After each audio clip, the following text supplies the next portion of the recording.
उपस्थित आमा बुवा दाजुभाइ दिदीबहिनीहरूलाई सबैजनालाई मेरो नमस्कार। जय कर्णाली, जय घन्टी।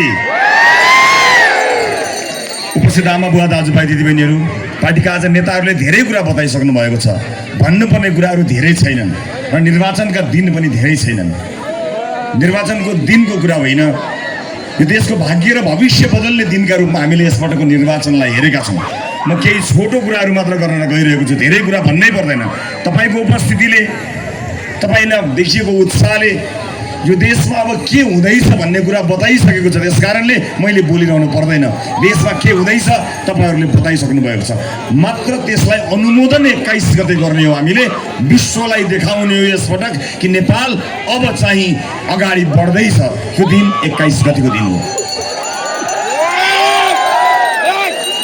म कर्णालीका कुरा गर्नुभन्दा, बाचापत्रका कुरा गर्नुभन्दा अलिकति राष्ट्रिय राजनीतिका केही कुरा गर्न चाहन्छु कर्णालीबाट।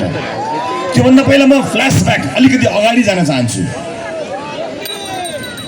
जब सञ्चारकर्मीका रूपमा रिपोर्टिङ गर्दै समाचार खोज्दै कर्णाली आएको थिएँ, समाचार बोलेर, समाचार बोकेर होइन, एउटा अस्पताल दिएर जाने अवसर मैले पाएको थिएँ कालीकोटमा।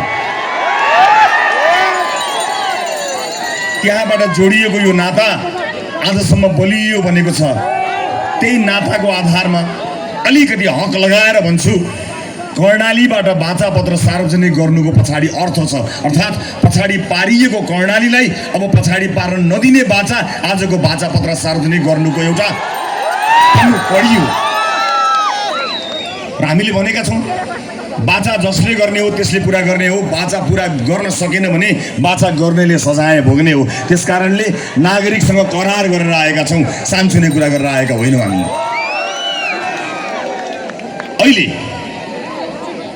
अहिले चुनाव गर्नु हुँदैन, चुनाव सार्नुपर्छ भन्ने कुराहरू मैले कता कता सुनेको छु।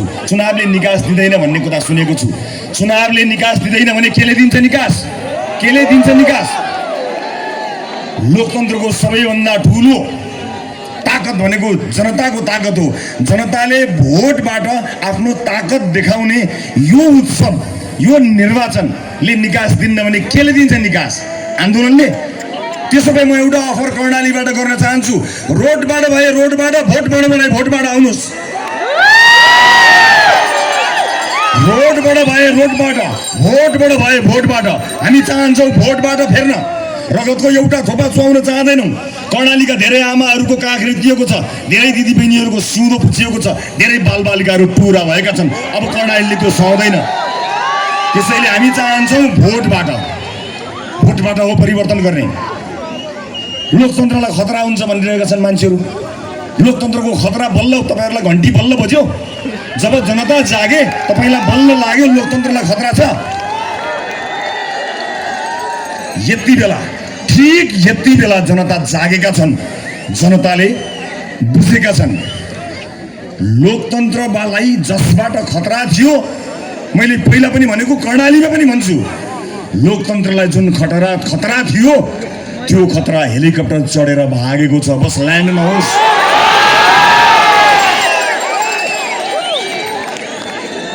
लोकतन्त्रलाई खतरा तब हुन्छ जब त्यो हेलिकप्टर फेरि सिंहदरबार या बालुवाटारमा ल्यान्ड हुन्छ। जता ल्यान्ड हुन्छ ल्यान्ड होस्, हामीलाई भन्नु केही छैन। तर जनताको भाग्य फेर्ने र बनाउने मात्र होइन, बदल्ने सिंहदरबारमा ल्यान्ड नहोस्, यति भए पुग्छ। त्यसैले परिवर्तनको यो आगोलाई, यो झिल्कोलाई, जनताको चेतनालाई कसैले चुनौती नदियोस्। म सबैले सुन्ने गरी कर्णालीबाट भन्न चाहन्छु, लोकतन्त्रलाई खतरा छैन। हामी जोगाउँछौँ। हामी जोगाउँछौँ। किन? कुनै नेताले ठेक्का लिनुपर्छ लोकतन्त्रको? यो देशको लोकतन्त्रको ठेक्का कुनै नेताले, कुनै पार्टीले लिन पर्दैन।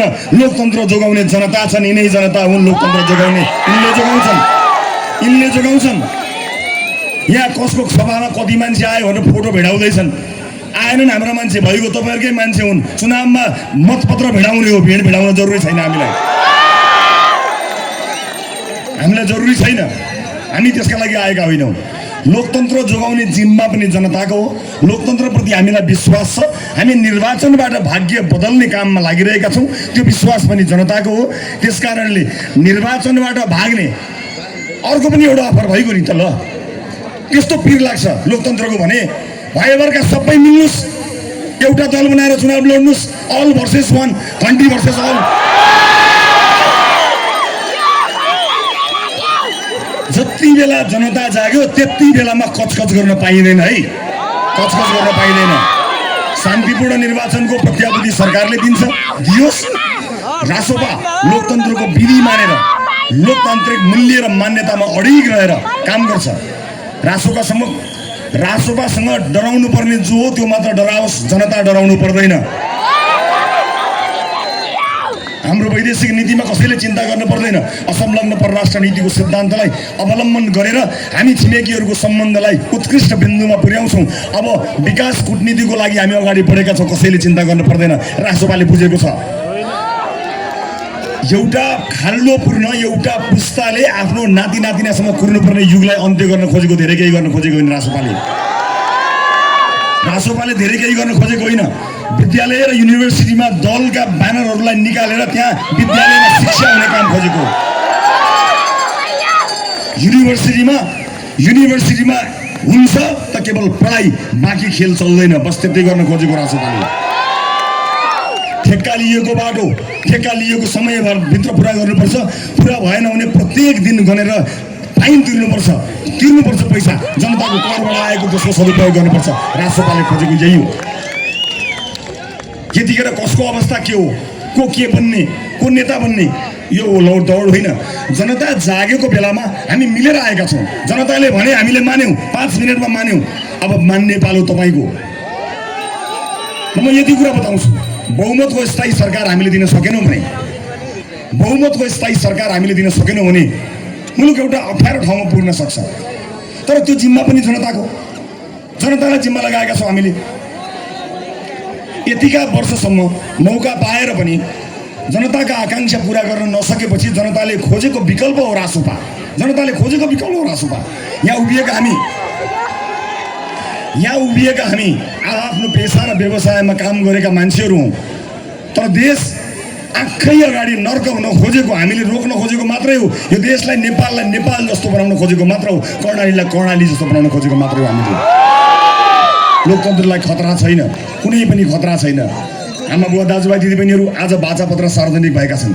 वाचापत्रमा हामीले गरेका 100 वटा प्रतिबद्धता केही बेरपछि सम्भवतः यो आजको सभा सकिएपछि हामीले सार्वजनिक रूपमा यहाँहरूलाई वेबसाइट मार्फत जानकारी गराउनेछौँ। हाम्रा प्रतिबद्धताहरू छन्। रासोपाले सरकार बनाइसकेपछि हामीले गर्ने कुराहरूमा तपाईँहरूले शङ्का गर्नु पर्दैन। सानो एउटा उदाहरण मात्र दिन्छु, धेरै बोल्नुभन्दा पहिला। यस पार्टीका धेरै साथीहरू यहाँ हुनुहुन्छ, उहाँहरूको विज्ञताको बारेमा मैले भन्नु पर्दैन। किन रासोपा भने यो देशका सबैभन्दा युवा उम्मेदवार उठाउने पार्टी रासोपा। वर्षौँ अगाडि मात्र त्यो भएको थियो। सबैभन्दा धेरै युवा रासोपामा छन्, सबैभन्दा बढी महिला रासोपामा छन्, डाक्टर रासोपामा छन्, इन्जिनियर रासोपामा छन्, खेलाडी रासोपामा छन्, रोल मोडल सबै रासोपामा छन्। सीमान्तकृत वर्गको पनि पार्टी रासोपा भएको छ। घाइते जेनजीको सबैभन्दा बढी जेनजीको प्रतिनिधित्व भएको पार्टी रासोपा हो। घाइते परिवारको रासोपा, घाइते स्वयंको प्रतिनिधित्व भएको रासोपा हो। शहीद परिवारको पनि संलग्नता भएको पार्टी रासोपा हो। त्यसैले सिङ्गो देश जागेर यतिखेर हामी परिवर्तनको एउटा नयाँ उद्घोष गर्न चाहन्छौँ, नयाँ ठाउँमा लिएर जान चाहन्छौँ। त्यस कारणले हो घन्टीमा भोट हाल्ने, एउटा पार्टी र एउटा नेता जिताउनु होइन। पार्टी र नेताले त कति जिते, यसपटक जनता जिताउने हो। त्यसका लागि रासोपा।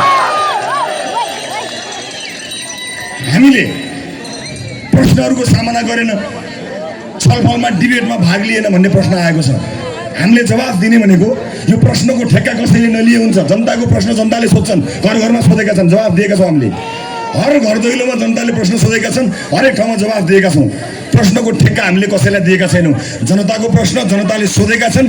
हर जनताको हर प्रश्नको हर ठाउँमा, हर चोकमा, हर गल्लीमा, हर ढोकामा जवाफ दिँदैछन् रासोपाका सबै नेताहरू, सबै उम्मेदवारहरू। त्यस कारणले प्रश्नको ठेक्का पनि नलिए हुन्छ, लोकतन्त्रको ठेक्का पनि नलिए हुन्छ। हामीलाई थाहा छ प्रश्नको उत्तर त धेरैले दिए, अब उत्तर होइन समाधान दिने हो। समाधानका लागि 5 वर्षको स्थायी सरकार।